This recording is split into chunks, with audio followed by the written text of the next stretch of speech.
Start করে দিয়েছি। আজকে প্রত্যেকদিন ভাবি তোমাদের সাথে একটা প্র্যাঙ্ক ভিডিও করব, কিন্তু আমি করতে পারি না, তাই ভাবলাম আজকে করাই যাক।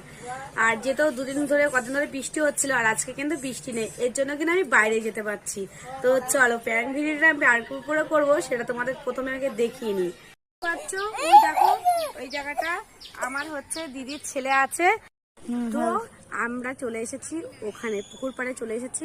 ওরা কিন্তু ধরছে মাছ। এবার মাছ ধরতে ধরতে এটাই কিন্তু আমি কিন্তু ওদের সাথে একটা বদমাইশি করবো। অনেকদিন থেকে ভাবছিলাম, খুব বদমাশ হয়ে গেছে, তাই ভাবলাম প্র্যাঙ্কটা ওর পরেই করাটা যাক। তো চলো তোমরা দেখো আমি কি করি। একটা প্র্যাঙ্ক হবে বিকুর উপরে।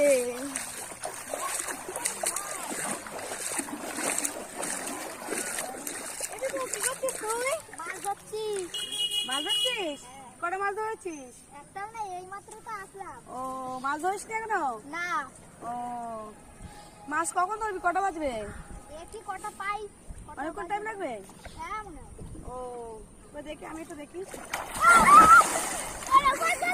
আজকে প্ল্যান করেছি, আমাকে ফেলে দিল। প্রত্যেকদিন বলি প্ল্যান করবো করবো, ওর পরে করা হয় না। আজকে ধরেছি, প্রত্যেকদিন বৃষ্টি পড়েছে আর যে এগুলো ডুবে গেছে প্রত্যেকদিন আসে আর এই বিলের ওখানে মাঝখানে দাঁড়িয়ে থাকে, তাই আজকে ভেবেছি ওর শুকনো গাছকে ভিজাবো। কেমন লাগলো তোমাদের প্র্যাঙ্কটা অবশ্যই কমেন্ট করো, ঠিক আছে? নেক্সট পার্টে আবার আসবো।